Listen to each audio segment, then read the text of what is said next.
Salmo 119. Nós vamos ler aí o versículo 1 e 2, depois nós vamos ler o 176.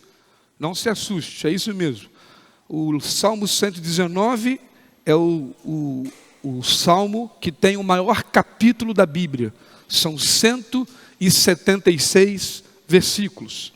Vamos ler aí o Salmo 119, versículos 1 e 2, depois o versículo de número 176, que propositalmente é o último versículo.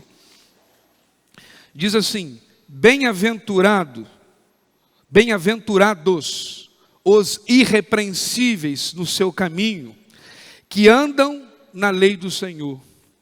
Bem-aventurados os que guardam os seus testemunhos e o buscam de todo o coração.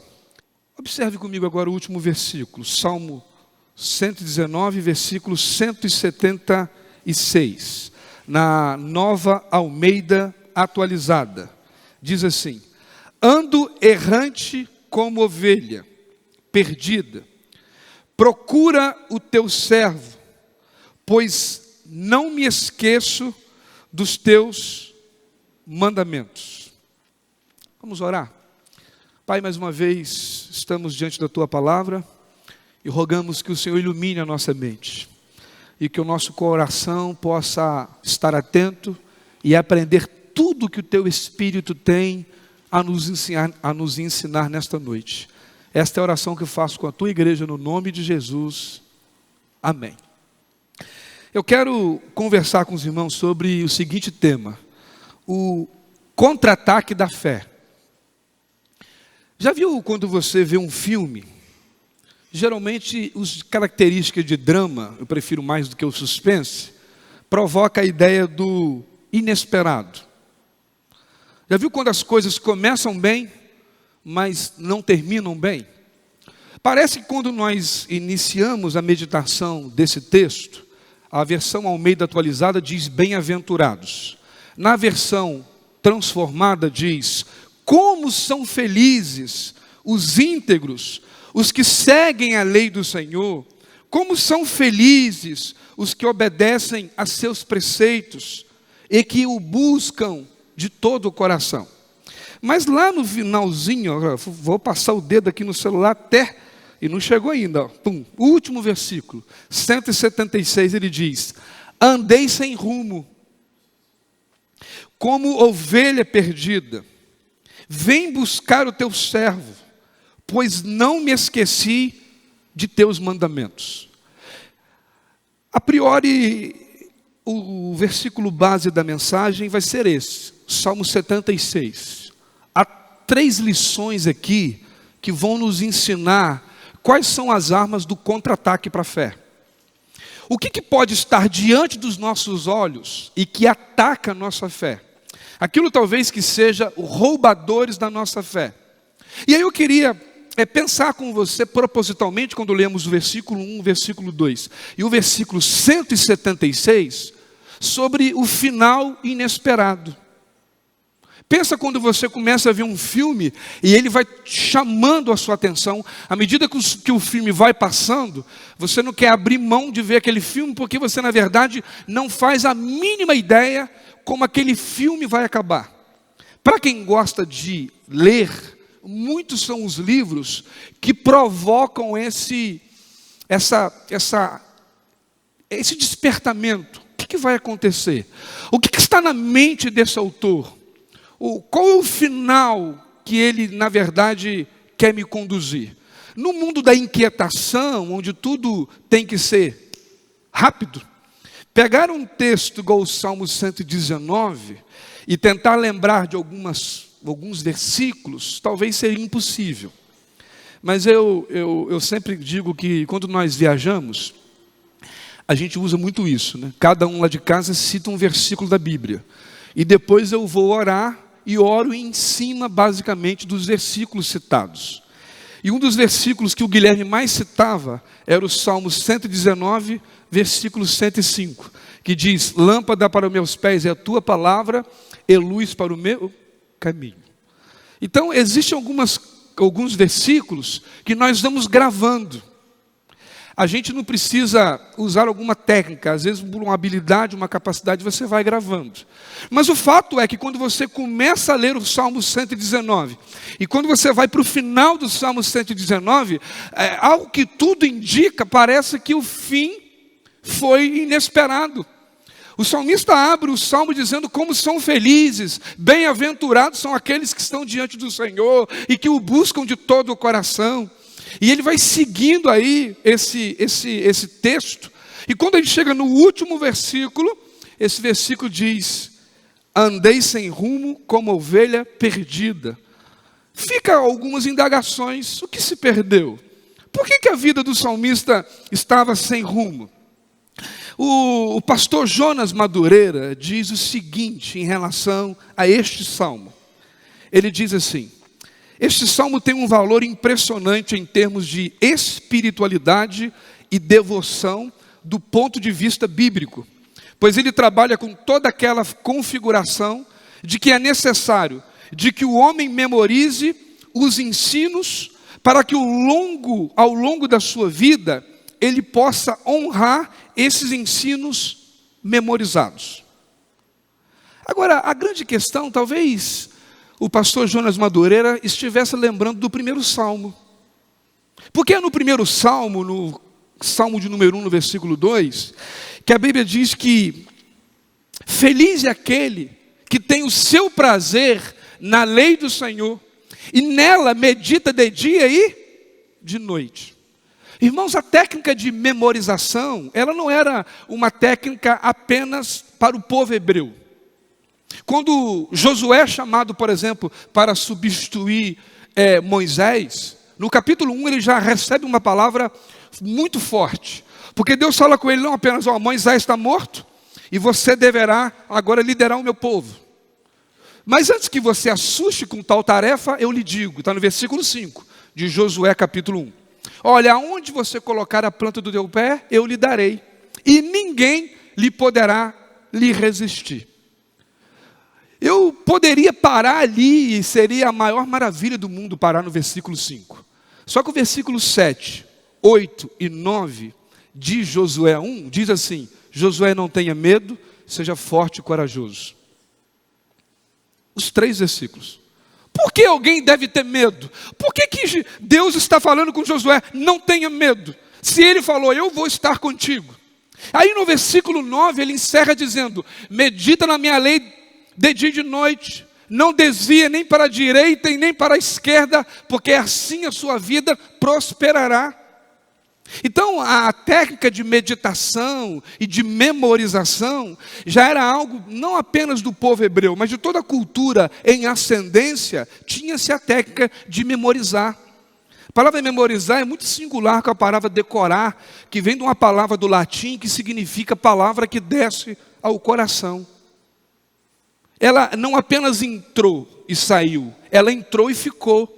Talvez pensando até na temática do contexto do Salmo 119. Aquela cantora Cassiane cantou uma canção com base nesse Salmo 119, versículo 11. Porque lá está escrito assim: guarda a tua palavra no meu coração, para que eu não venha pecar contra ti. E ainda assim, o Salmo diz, no último versículo: andei como ovelha sem rumos.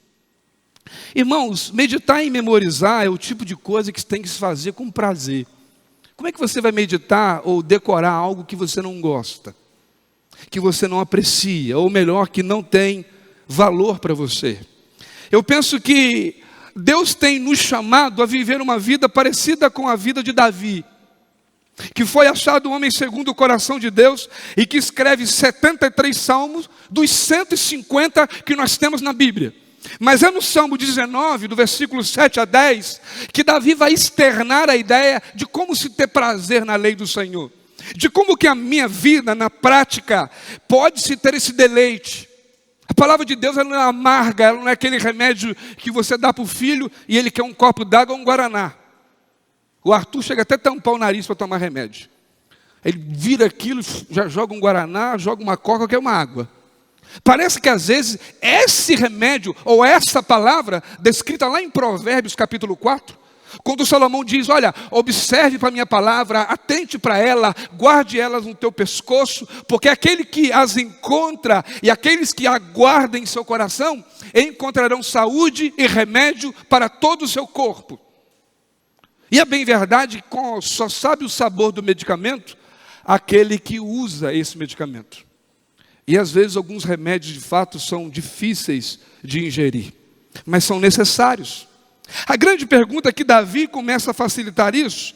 Observe comigo aí, Salmo 19, versículos 7 a 10. Vou tentar abrir no celular aqui que vai mais rápido. Salmo 19, versículos 7 a 10. Diz Davi: a lei do Senhor é perfeita e revigora a alma. Os decretos do Senhor são dignos de confiança e dão sabedoria aos ingênuos. Os preceitos do Senhor são justos e alegram o coração. Diga comigo assim: os preceitos do Senhor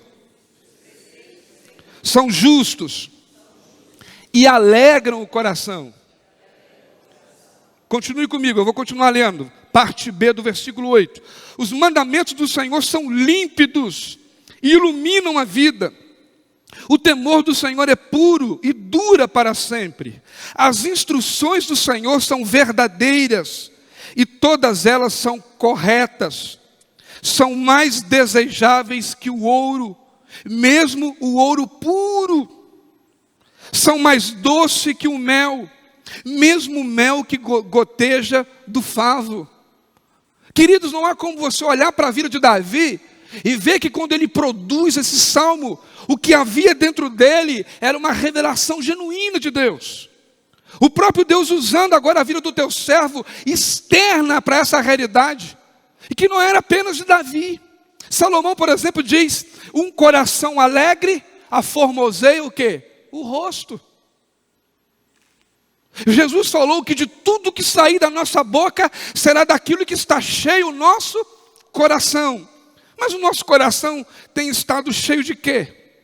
Pense no que eu estou dizendo para você. Porque assim como Davi, Paulo diz a Timóteo, atentando Timóteo para a realidade de si, na ideia do contra-ataque da fé, e entender o valor dessa fé. Essa fé que Davi externa no Salmo 19 de prazer, de algo valoroso como o ouro e a prata, de saboroso como o mel, como evidências daquilo que o Senhor revela a mim e a você.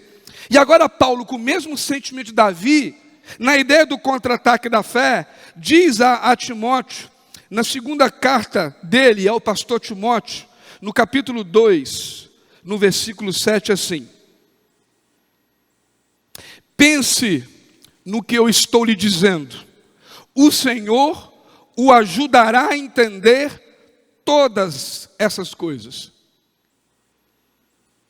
Timóteo precisava entender que mesmo quando ele pastoreava a igreja, ele não deveria deixar de ser pastoreado pelo dono da igreja, pelo cabeça da igreja.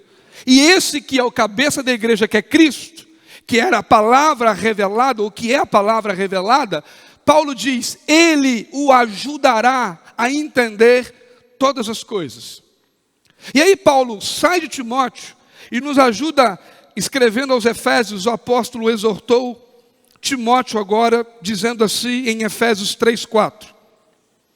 Ao lerem o que escrevi, entenderão muito da compreensão dos segredos a Cristo. Olha só, vamos lá, Efésios 3:4. Ao lerem o que eu escrevi, entenderão a minha compreensão desse segredo a respeito de Cristo. John Piper, falando sobre esse texto, ele diz o seguinte: é surpreendente e maravilhoso que Deus tenha designado algo tão comum como a leitura para ser o meio de se ver algo tão extraordinário. A glória de Cristo, as insondáveis riquezas de Cristo. Ou você se esqueceu do texto que nós já lemos? Ele diz, Efésios 3:4. Ao lerem o que eu escrevi, entenderão minha compreensão desse segredo a respeito de Cristo. Talvez você não valorize a leitura, mas Deus tanto valoriza a leitura que Ele se revelou a nós através da palavra. Então, se você não lê, você pode ouvi-la. Esse aplicativo mesmo que eu tenho no celular aqui, se eu apertar o botão do áudio, ele começa a ler o capítulo do livro que eu selecionei. Mas o fato é que essa palavra tem que chegar no nosso coração. No ponto final, o que nós podemos ver no Salmo 119 é que ele revela uma vida que tem experiência com Deus. E provoca em nós essa ideia de que quando eu leio, medito e decoro uma palavra, eu posso aprofundar o meu coração naquilo que o Senhor entrega a mim. Como que eu vou entender uma mensagem? Como que eu vou viver o que eu não conheço? Oséias capítulo 6, versículo 3 diz que o meu povo perece porque não me conhece. Porque não conhece o Senhor. Marcos capítulo 12, versículo 24, Jesus virou para os discípulos assim e disse assim, vocês estão todos enganados, porque não conhecem nem as Escrituras e nem o poder de Deus que nela tem. A falta de conhecimento gera escravidão. Foi Salomão que diz em Provérbios que a ignorância escraviza o homem. E não é a ignorância de ser grosso, mas é ser ignorante pela falta de conhecimento de Deus. E nós conhecemos a Deus por sua palavra. Podemos, irmãos, louvar o nome do Senhor por este texto do Salmo 119, que abre uma mensagem dizendo que felizes serão aqueles que andam nos caminhos do Senhor. E eu confesso que nesse contra-ataque da fé, diante não apenas da abertura, mas do final do contexto do Salmo 119, eu quero descobrir junto com você que o salmista aqui, ele contra-atacou os inimigos da fé. E há pelo menos 3 armas, ou 3 verdades, que nós olharemos nesse texto, que nos ajudará a entender que o Salmo, ele não terminou de forma inesperada como nós achamos. Mas que no final, ele nos revela 3 armas que todo cristão deve usar.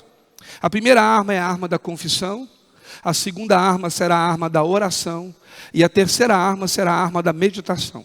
Acompanhe comigo, primeira arma, a arma da confissão.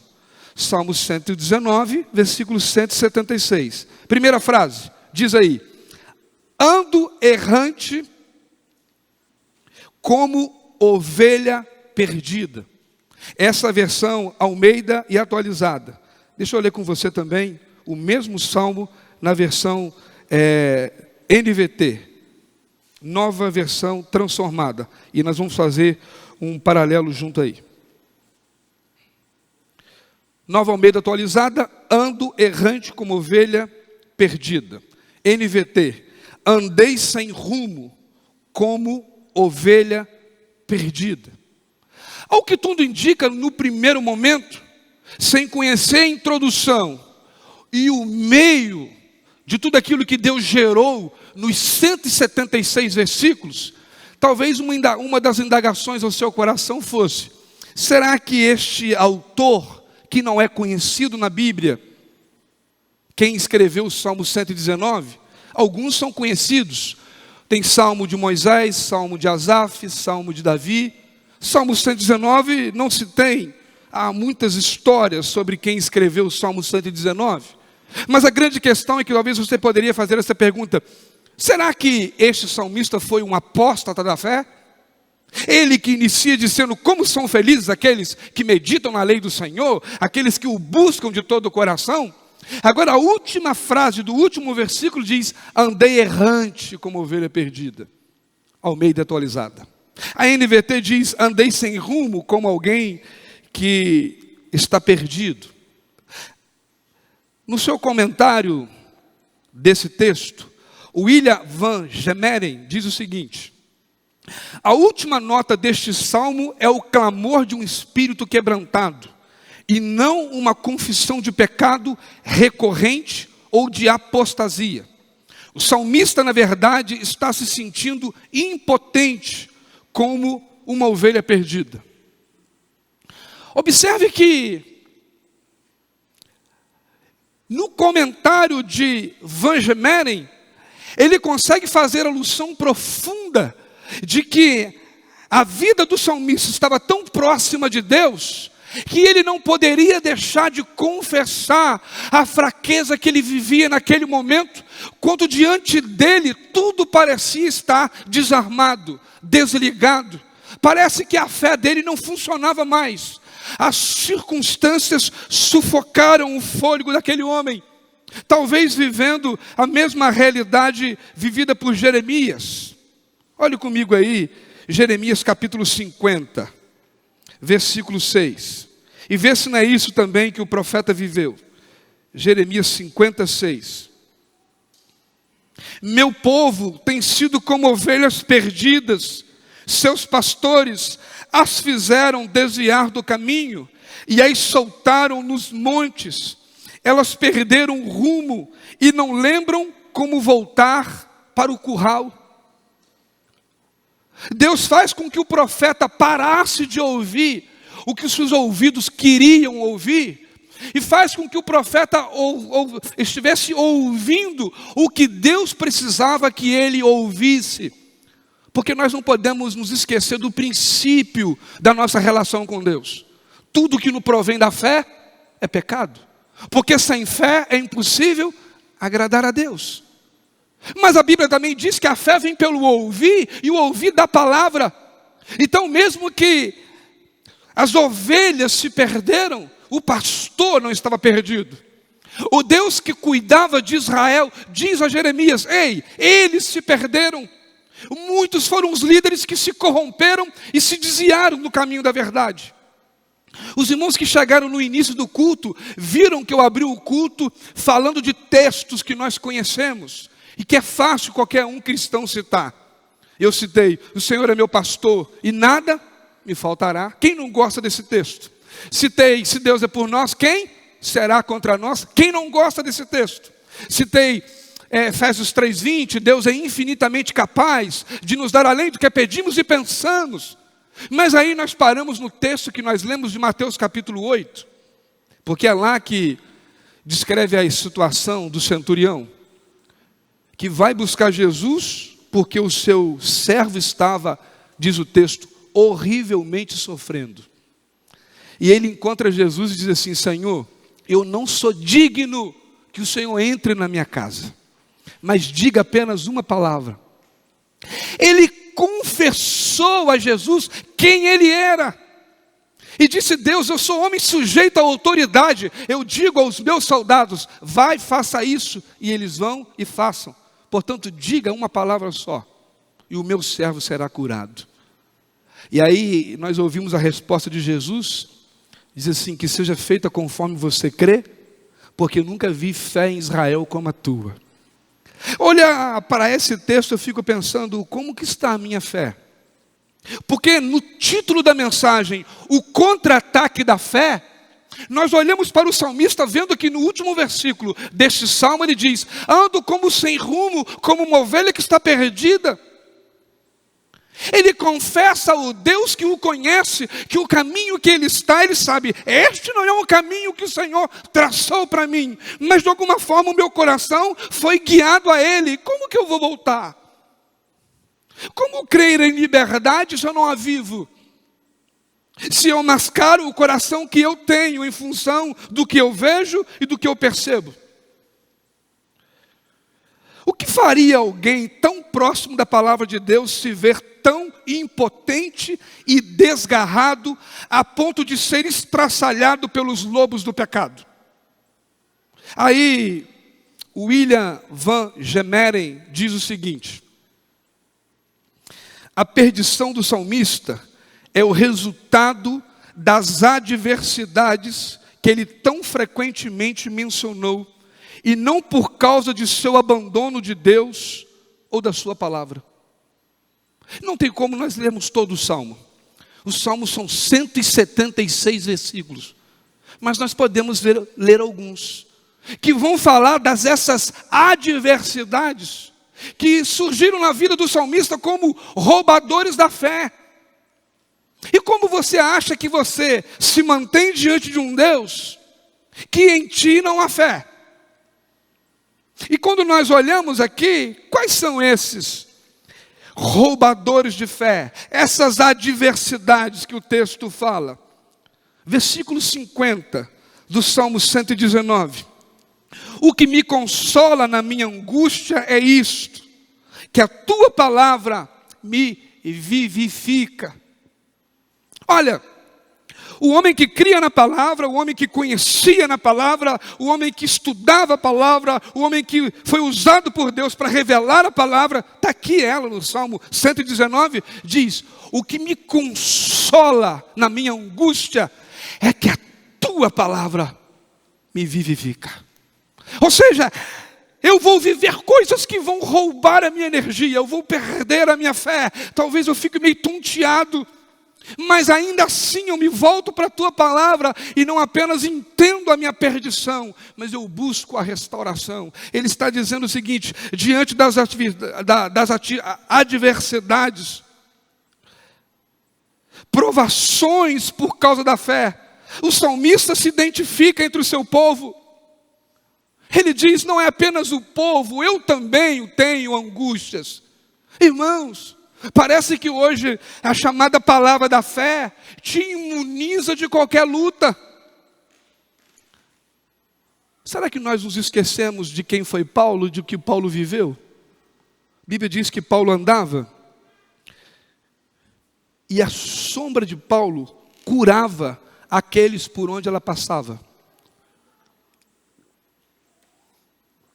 O lenço que Paulo usava, quando ele era usado nas pessoas, as pessoas eram curadas. Mas quando foi posto um espinho na carne de Paulo, e Paulo disse: Senhor, tira de mim esse espinho. A palavra que ele ouviu de Deus foi: a minha graça te basta. Porque a palavra diz que aquele espinho na carne fazia com que Paulo era esbofeteado. A ideia ali no sentido grego é de vergonha, é de que todo mundo sabe que ele é de fato alguém impotente. O homem que pregou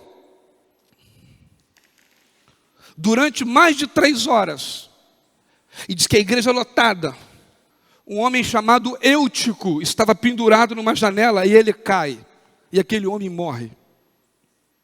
Paulo conclui a pregação, vai até onde estavam aqueles irmãos, que aquele irmão caiu e morreu durante o culto, e diz a Bíblia que Paulo impõe as mãos sobre aquele homem, e aquele homem ressuscita. Poder de Deus indo sobre a vida daquele homem. Aí agora Paulo olha para Deus, num tempo de angústia e de aflição, Paulo fala: opa, comigo o papo é reto, a minha graça te basta. As aflições que chegavam na vida daquele que tinha fé, e ele tinha não apenas, diz o salmista, aflições, ele também sofria maus tratos. Olha o que está no versículo 22 e 23 do Salmo 119. Assentaram-se príncipes e falaram contra mim, mas o teu servo meditou nos teus decretos.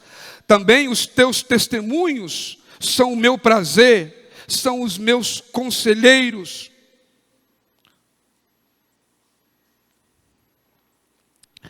Às vezes fico pensando, o que nos faz melhores do que os outros? Quando Deus olha para nós, o que há de diferente em nós? Como que o nosso coração permeando por situações de tantas lutas? Olha aqui o Salmo, o versículo 107.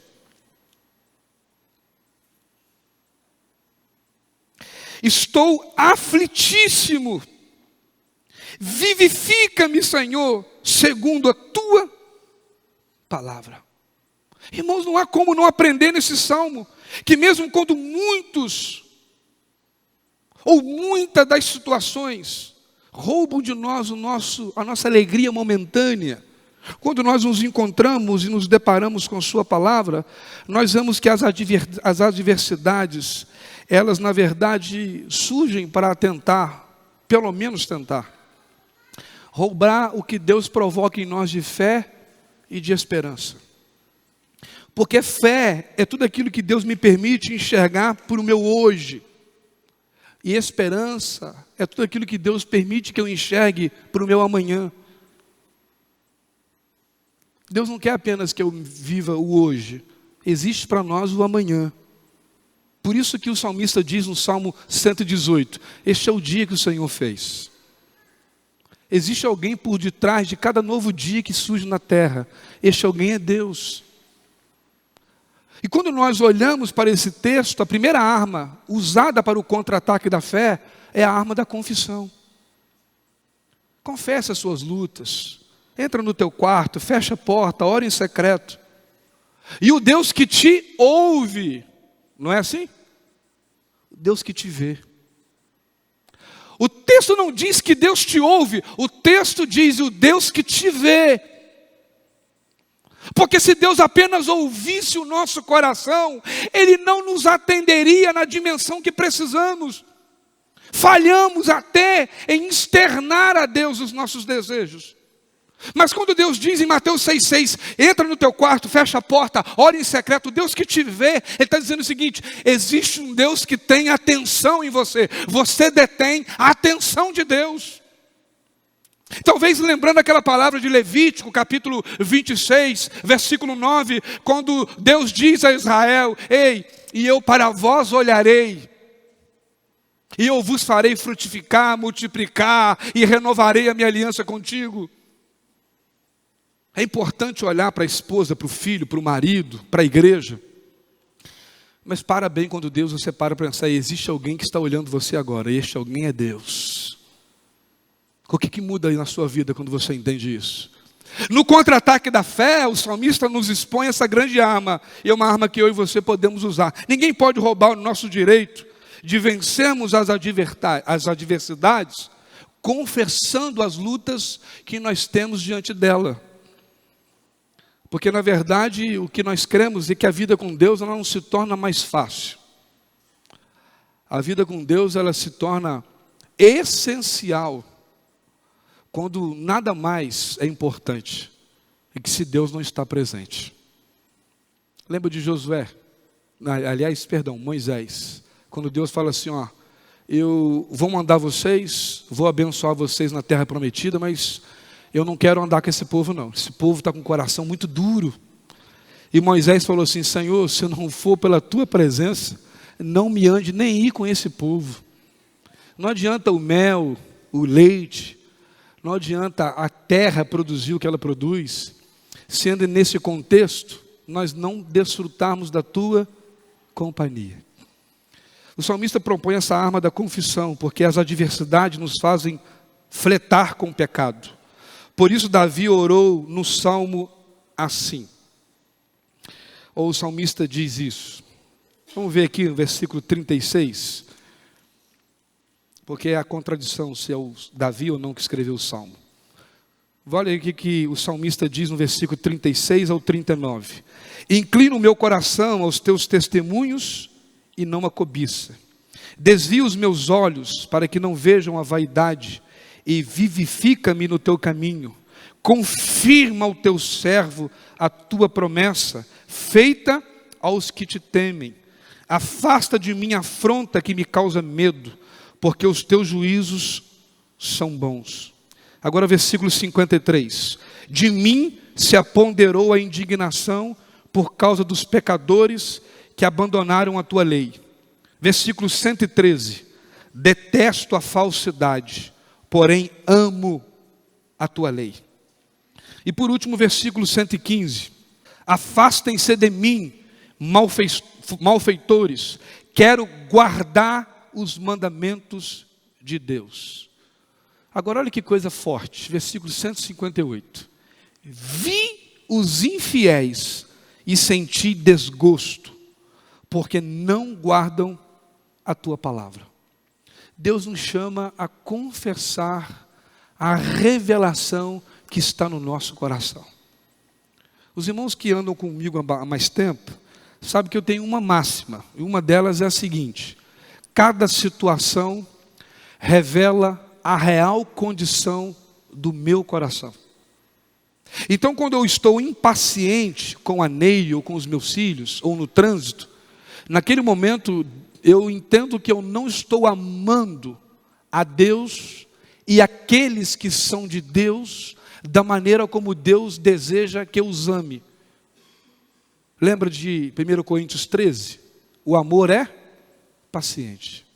Aí quando eu não sou paciente, eu digo assim, eu não estou amando você, Neide, como Deus deseja. Mudou a tônica do negócio. Eu consigo confessar, não o pecado. Ah, mas ela me irritou, ela atrasou, ela fez isso. Não. É o que eu fiz em função do que ela não fez. Porque se existe alguém que é carente e necessitado de Deus, sou eu. Não apenas ela. Então Deus me usa ou torna a Neide no meu casamento como se fosse o meu espelho. Aquilo que eu preciso aprender, eu vou aprender com ela, nela, porque é no casamento que nós temos um nível de intimidade. E às vezes parece que nós nos esquecemos que Deus nos vê como nós somos, sem máscara. Por isso que o centurião vira para Jesus e diz, com esse entendimento inefável de Deus, ele diz, Senhor, eu não sou digno que entreis na minha casa, mas diga uma só palavra e meu servo será curado. Agora ele vê que desgosto trouxe isso, porque no contra-ataque da fé, não basta apenas você confessar, você precisa orar. Olha a parte B do versículo 176. Ando errante como ovelha perdida, parte primeira, parte A. Parte B, procura o teu servo. Ou seja, venha ao encontro do teu servo. Eu vou ler para você agora na versão NVI, para você ver a parte B do mesmo salmo. Andei sem rumo como ovelha perdida, parte A. Parte B, vem buscar o teu servo. O grito de socorro. O entendimento claro de que ele se perdeu, mas há alguém que pode achá-lo. Ele pode reencontrar o caminho. Irmãos, crentes de verdade não gostam de viver errantes e desgarrados. Eles reconhecem o perigo de perecer. Sabem que os que vivem errantes e desgarrados, sem sinal de querer o socorro divino, sem sinal de querer voltar para o aprisco, só dão provas que não são e nunca foram santos de verdade. É triste, mas as Escrituras, inclusive, falam disso. Eu não vou falar apenas do versículo 158, que eu já citei aqui, que ele falou, vi e desgostosos são aqueles que desprezam a tua palavra.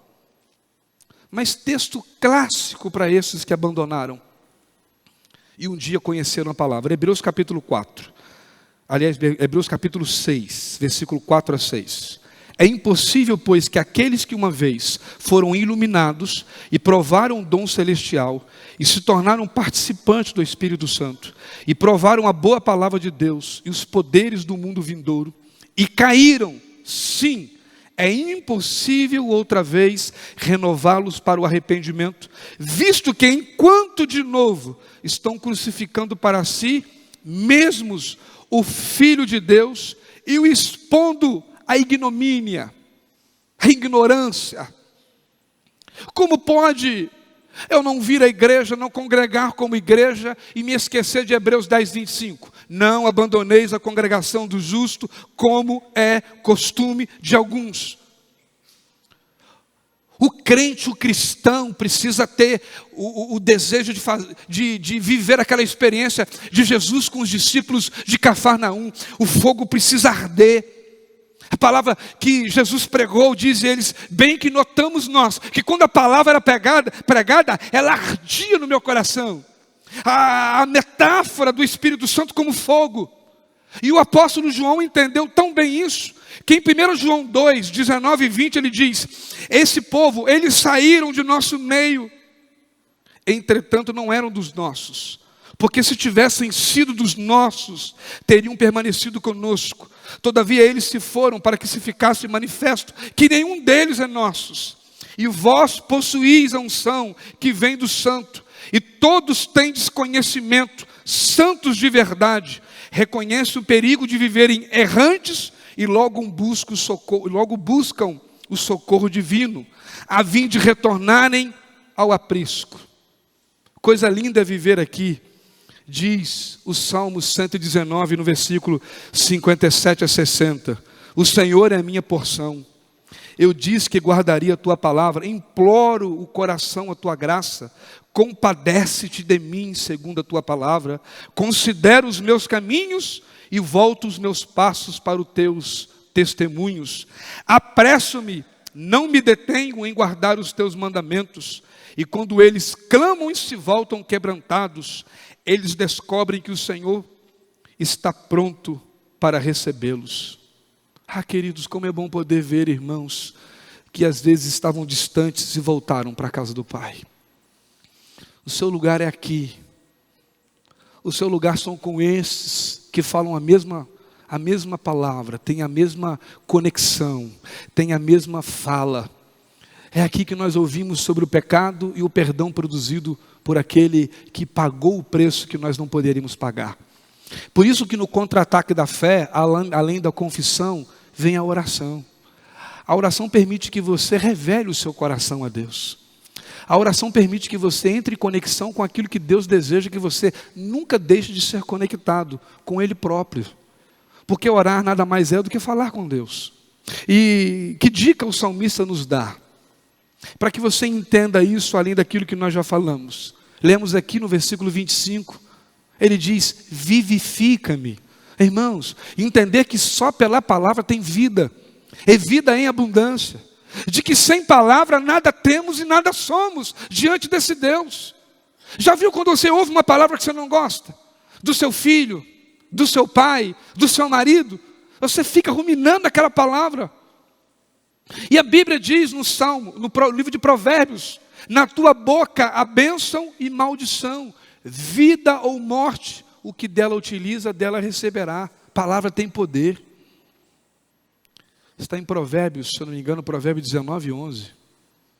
Porque em Mateus 5,37, Jesus diz, seja a tua palavra, sim, sim, ou não, não. O que passar disso é procedência maligna. Deus não quer que eu e você percamos tempo. A vida é tão curta. Se Deus quiser, no dia 26 de maio, no dia 2 de maio, eu vou fazer 46 anos. Parece que foi ontem. No final do ano eu completo bodas de prata. 25 anos. Casei com 21, ele tinha 18. Quebramos a fofoca de que aquele que casa novo está com a mulher grávida. O Guilherme nasceu 5 anos depois do nosso casamento. Pura graça, irmãos. Não porque eu e a Neire éramos fortes, graça de Deus.